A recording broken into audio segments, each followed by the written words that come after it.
Welcome to Mom and Mind, where we dive into all aspects of perinatal mental health and wellness related to pregnancy, birth, loss, postpartum, and new parenthood. It's so much more than postpartum depression. We raise the volume on all of these topics in the hopes that someday everyone will have the support and info that they deserve before they need it. Please note this podcast is not a replacement for treatment by a professional or professional training. Welcome to Mom and Mind. I'm your host, Dr. Kat. The month of May is Maternal Mental Health Awareness Month. And the first week of May, Maternal Mental Health Awareness Week, is where we are right now, with Wednesday, May 6th, being World Maternal Mental Health Awareness Day. For this month, I will be bringing you weekly episodes in honor of this month of awareness. We have a very special episode this week because we've done our first live Mom and Mind interview with Dr. Samantha Meltzer-Brody, and we are sharing it here on the podcast so that more people can hear it and learn from what she's sharing with us today. Dr. Samantha Meltzer-Brody, MD, MPH, is the co-principal investigator of the Mom Genes Fight PPD research study, as well as chair of the UNC Department of Psychiatry and director of the UNC Center for Women's Mood Disorders.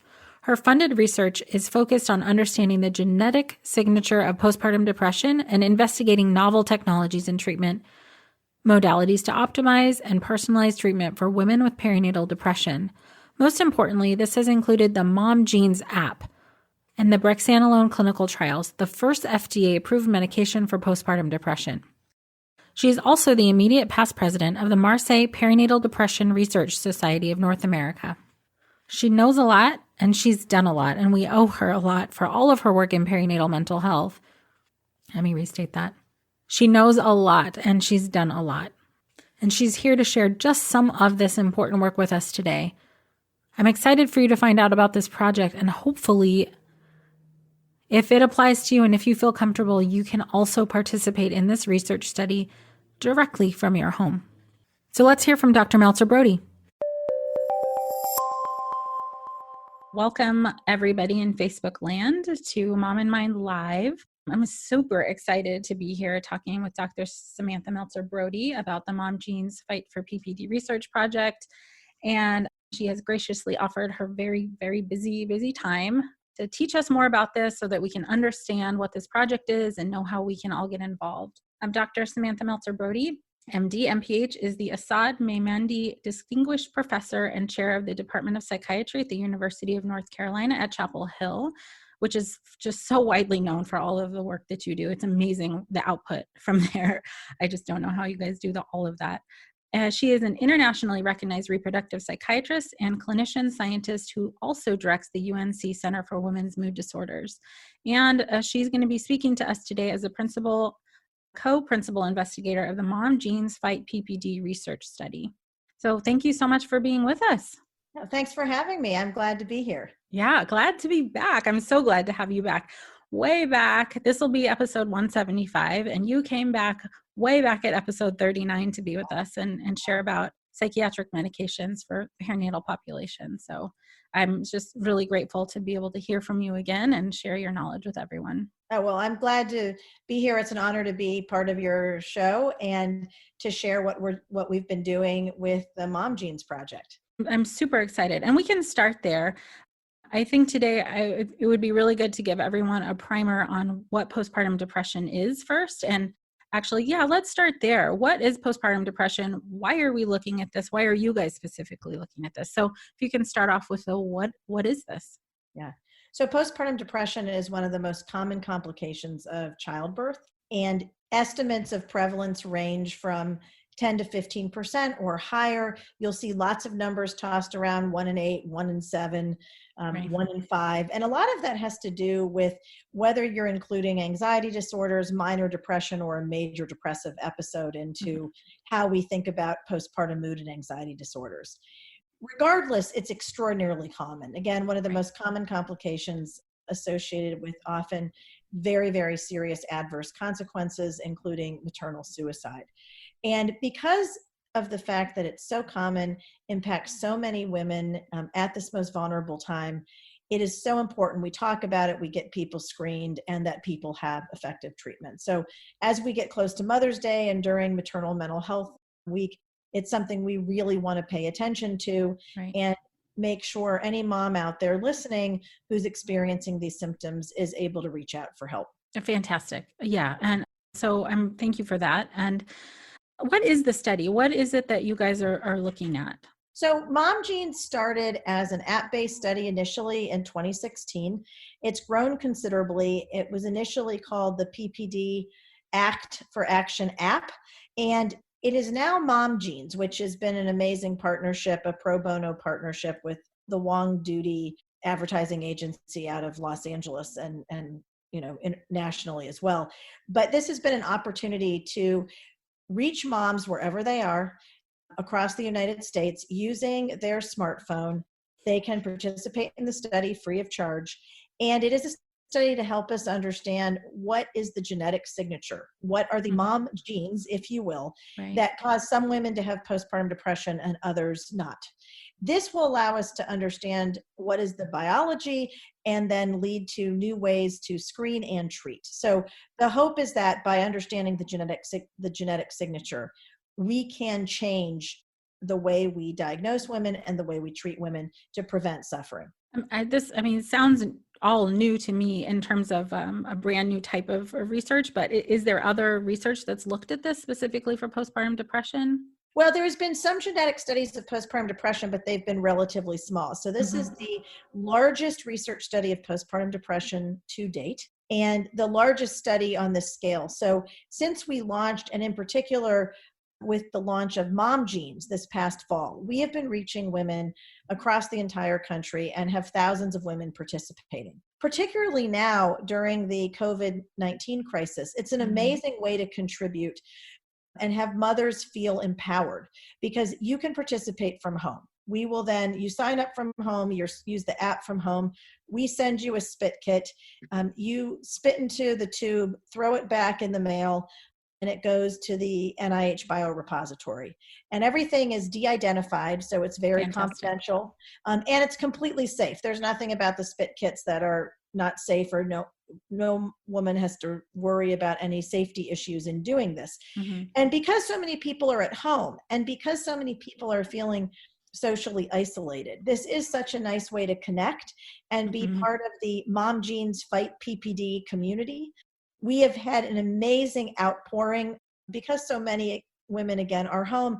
Any mom suffering now, and importantly, if you've ever had postpartum depression, because this is DNA in your genes, the coding for your genes is your coding for your lifetime, you can participate. Ooh, that's amazing. So, you're taking participants of all ages, I assume then? Everybody can participate. Wow, that's fascinating. I'm super excited and so hopeful that this is going to give us a better look at this, in particular because all of the people who've been doing this for years, like you, all of the research have been working so hard to kind of unlock this and figure it all out. And this seems like a massive step in that direction.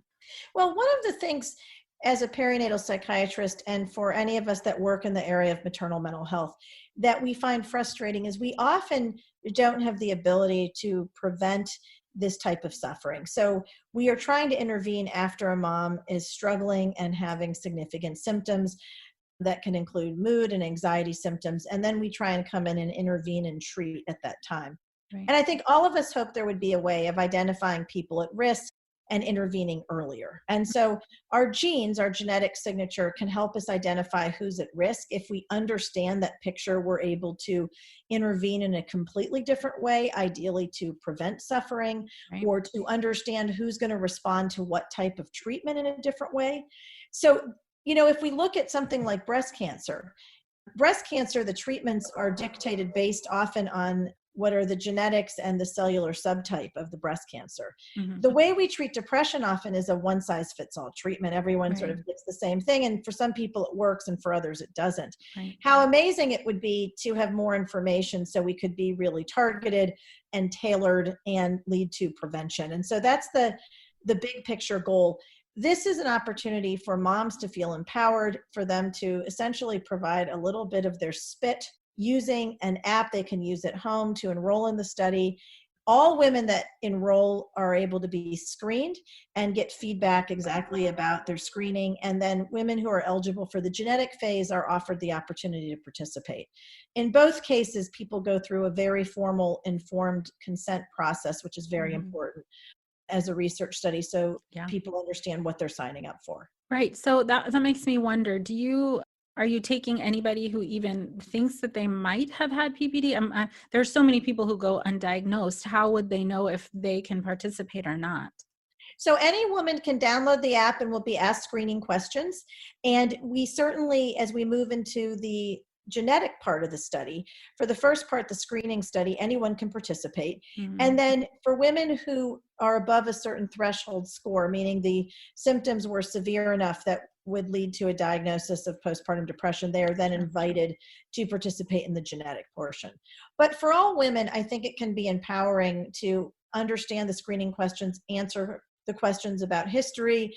There's resources provided and education provided. And so I think for everyone, it can be a very positive experience. And then for those moms that are donating spit samples, that is also a way to contribute to this larger effort. Right. And I'm really glad too that you mentioned earlier that this is all confidential and de-identified, because, once we get into genetics and all of the programs that are out there about mapping genetics and whatnot, there's been a little bit of concern for some people about the privacy and what that means and whatnot. So can you speak a little bit more to the security of this and anonymity? Yes. So that's a really important point and something we take very seriously. So when the DNA sample goes, it's just associated with an ID number that's completely de-identified from everything else.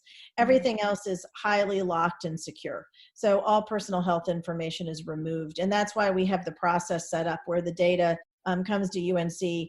UNC sends out the spit kits, the mom, and then those spit kits are returned in a completely de-identified way to the NIH. So at the point where everything moving forward from obtaining the spit onward is completely de-identified. The security measures of protecting personal health information are critically important. And we take this very, very seriously in all work we do. So we're quite familiar with making sure that we are following all ethics guidelines and that it is highly secure on servers that are locked. Sure. That's really good. I'm hoping that will help.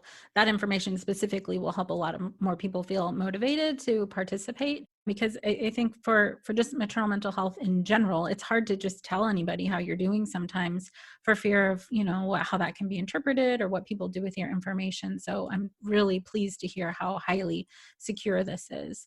And one thing we found is that many women, it is really nice to be able to do this in the comfort of your home. You're using an app, you can answer questions privately. You're not having to answer questions in front of someone else looking at you. Sure. For many women, that gives them freedom to really respond.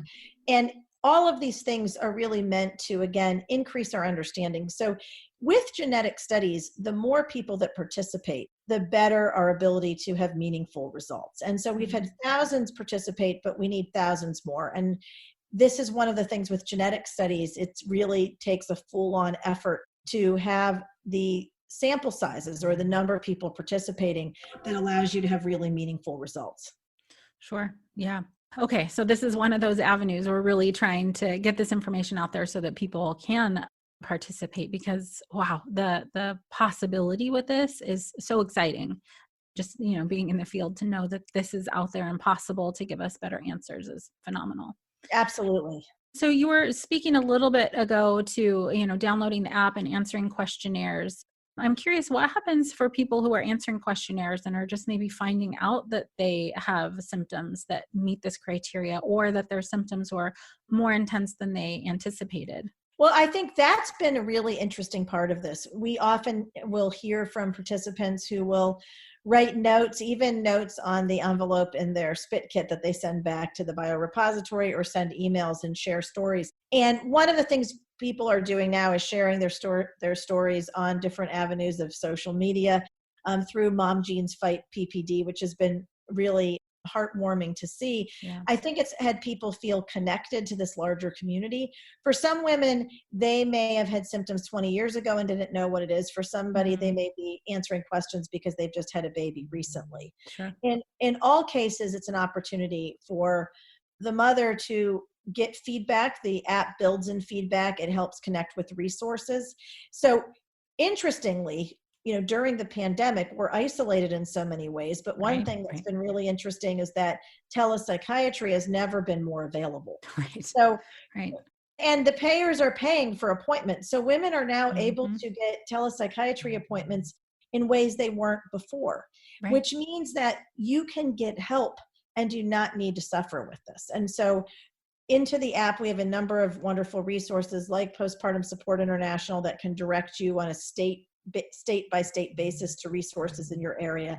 And all of these things can make a tremendous difference and be extremely helpful. Oh, fantastic. Good. Yeah, that's good to know. I mean, it sounds like you guys have thought of everything and worked out a lot of these, bugs that can sure happen in big projects to make sure that people get to the resources that they need. That's really so important. So not only, yes, we are trying to do so. Right. Because it sounds like not only a research project, but it's also a resource, which, I mean, you've combined these really two amazing things together. Well, more than that, but at least for what we're describing now. So I'm curious to talk a little bit more about who can participate in this, and very specifically, where are you taking samples from? Is this national or international? So the Mom Genes Fight PPD version is across the entire United States. The app is available in English and Spanish. So we really have wanted to, and I should say in iOS and Android. Great. So we've really wanted to have any mom with a smartphone participate. This is open to any mom who's struggling with symptoms, who believes that she may have symptoms of postpartum depression. She doesn't have to know for sure. She doesn't have to be diagnosed. Again, it could be recently, it could be a long time ago. To answer the questions, again, it's all completely free of charge and confidential to participate. And so we also have had this study happening with our colleagues across the world. So in Canada, in Australia, in Sweden, and in Denmark, there are versions of the study that we're all collaborating together.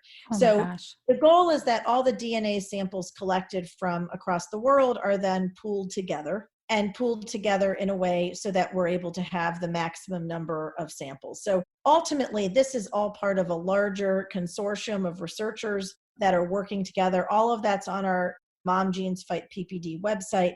But this really is a democratic, sort of open access science way to really get participation from as many women we can across the entire country. We want great diversity in who participates. We want as many women as possible to sign up and help us really understand what is the genetic signature. Oh, fantastic. So you mentioned several countries.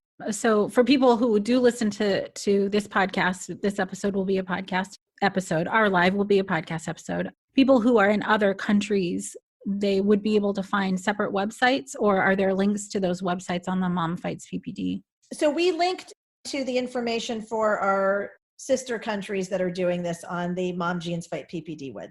Oh, fantastic. I love it. It's super accessible. But you can only participate if you live in the country that has the study. And so you can't participate elsewhere. So we are only able, with the Mom Genes Fight PPD study in the US, we can only send spit kits to people within the US.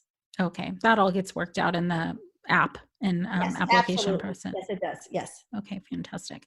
So even if somebody is not necessarily going to or wants to participate in the research, or that they're going to be accepted into the genetic spit kit part, they can still go onto this app and find usable information. Yes, absolutely. And so anyone can sign up. They will have the first consent process. They will be asked questions, screening questions, and then it connects them with resources, and that's for everyone. And then above a certain threshold of severity, and then people just there's certain inclusion criteria, including, for example, did you have a live birth? And questions like that are meant to try and distinguish between someone that has significant bereavement and grief versus someone that has depression not associated with that. But then people are invited to participate in the genetic portion, go through a second informed consent process for that. And then of those, they're invited to participate in having a spit kit sample sent to their house, and then they give the sample and back it goes. And that part's in collaboration with the National Institute of Health, which has been a wonderful partner. That's fantastic. So you need loads and loads and loads of people to just come on and apply, because it gets whittled down. It sounds like pretty pretty clearly on. Yeah, I mean, I think that the initial group of women who are participating is wonderful. And then those that are eligible for the genetic sample and desire to participate get smaller. But again, it has been thousands upon thousands that have participated to date, and we need thousands upon thousands more. So we have been so excited, and amazingly, during this crisis of the COVID pandemic, there have been so many people reaching out, supporting each other. As we go into Mother's Day and Maternal Mental Health Week, it's been so heartwarming to see how empowering this is for moms, how many want to participate, how many are participating. And then the other thing is that a lot of people are stuck at home, so they have more time to do something like this, perhaps than usual. But it has been really wonderful to see how the maternal mental health community has come together. This is something that, again, this science and research will then be used broadly to inform how we understand the genetic signature, how we can prevent the disorder, and how can we develop really targeted treatment. So based on someone's genetics, how can we make sure they're getting a treatment ultimately that's going to be best for them and lead to the best outcomes? Right. So you're looking for this roadmap and really hoping to understand all of the factors, or as many of the factors as possible that you're looking for that contribute to this. Are there any parts of this that you've already been able to, see or share with us anyways about any of the research, what it's showing so far? So what we've been able to understand so far that led up to this is we really are very clear that not all women have the same form, if you will, of postpartum depression. And there can be different forms or subtypes that we can call phenotypes. And that really can inform what is going to be important for tailored treatment. So you often hear the buzzword of precision medicine. If you think about precision psychiatry, as we understand the phenotypes and then we understand the genetics, we can get much more specific to lead to the best outcomes. That's the overall goal. To date, we have been genotyping samples that have come in.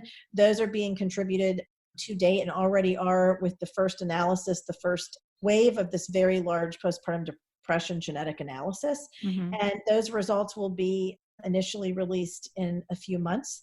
So they are undergoing right now. We're very excited about that and looking forward to sharing that soon. And then the next wave will come in, and that will be the second analysis with the larger number of samples. So we are getting very close. But of the first wave that came in of thousands, they were all genotyped, are now part of this larger global study that is happening right now. And then this next wave will be added in. So it is active and living and ongoing. And the more people we can have participate, the quicker we can reach our goal of having a large enough sample to see meaningful findings. But the first wave will come out later this year. Wow, it's really, really exciting and so quick. I'm not in research, so my assumption is that things take longer than this usually. In general, genetic studies would take a very long time because you'd be collecting at one site and it would take a very long time to get a couple hundred people. Right. Using what was initially the research kit technology and then the Android version, we are able to now to collect from all 50 states in the US, have women participate from wherever they are, and the ability to increase rapidly and get thousands upon thousands in a relatively short time is markedly enhanced. And so all of that is just wonderful in terms of speeding up the process. And certainly I think we all can appreciate research can be very slow and tedious and methodical and needs to be that way. Sure. But whatever we can do to increase the process and increase the speed of the process allows us to have meaningful results sooner with the hope that can actually change someone's life for the better. Oh my gosh. I'm so excited by the prospect of this. I had no idea that the results or some initial results, preliminary stuff would come out so quickly. Yay. I mean, for, maternal mental health people, this I'm sure is really exciting. Everyone is collectively happy about this. I have another question about other diagnoses. So I'm assuming for this particular study, you're screening out for other things like anxiety or OCD or PTSD. So it is okay for people to have co-occurring anxiety disorders. And for many women, they will still meet criteria for postpartum depression and have anxiety symptoms too. And this study also allows women that have a history of postpartum psychosis to participate. So again, that is much more rare, but we are also screening for that. And so a woman who's had an experience of postpartum psychosis, which is, often so severe and potentially devastating, those women can also participate too. So having co-occurring symptoms is fine.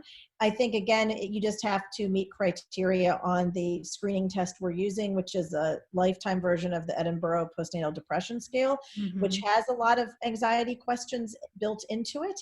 And then the questions we're using to screen for postpartum psychosis as well. So that's a really important question, is that anyone who believes they've had postpartum psychosis, where you really had the onset of psychotic symptoms after childbirth, we're interested in those women participating as well. In terms of the research and how it's bearing out, are these like diagnoses going to like be put into funnels, so to speak, where you're looking at each diagnosis individually? It's a great question. So I think collectively, we need everyone to reach a certain threshold that would be depression criteria, yes or no. In terms of postpartum psychosis, we're understanding that will require a more in-depth interview after the app.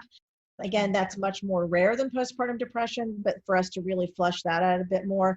And then looking at that based on the genetic signature, but absolutely, it will be all carefully examined in that way. And we'll be able to look at those that have anxiety symptoms, as well as those that have, predominantly depressive symptoms. So we're really curious. And a lot of women have both.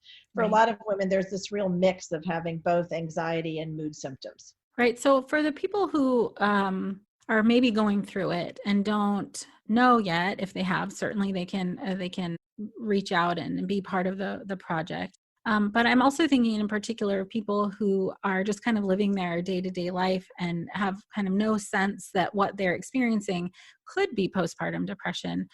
I think it could be helpful to like give an example of what somebody who's experiencing postpartum depression might be feeling. Like, what is their experience?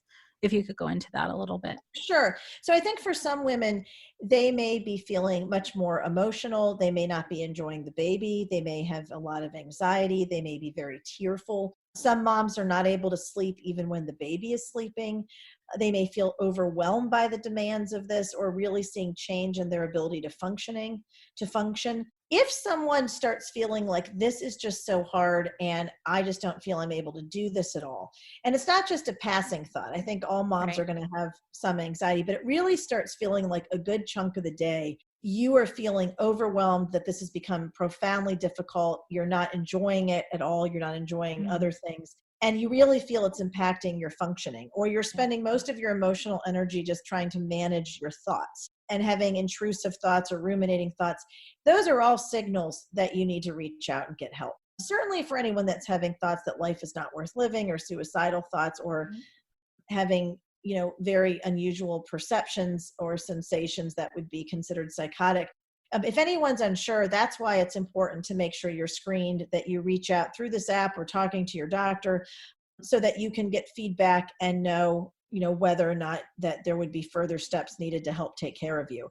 I think every single mom who's having symptoms that are concerning deserves to be screened and deserves to make sure she gets extra help. And especially during this really challenging time we're all in now. Sure. Yeah. Thank you for that. I just know from so many moms that it's hard to even know sometimes that you're going through anything at all. And, just trying to get through the day is half the job. So thinking about like, do I have this or do I not is, it's sometimes hard to wrap your head around. So I appreciate you.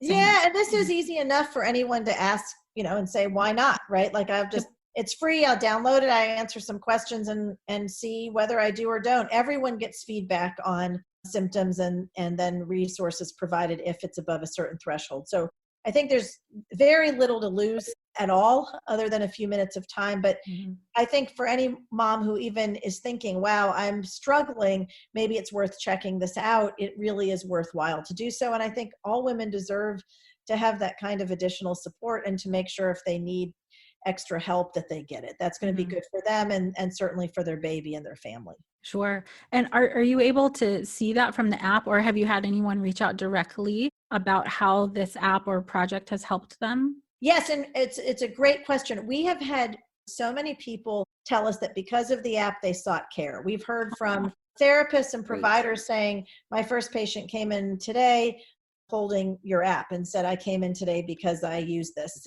So I think it really can be a great way for people to say, wow, actually, I knew I was struggling, but I didn't take it as seriously as I should have. And now I got this, or this is really validating. and now I'm getting help. So we've heard lots of stories about that.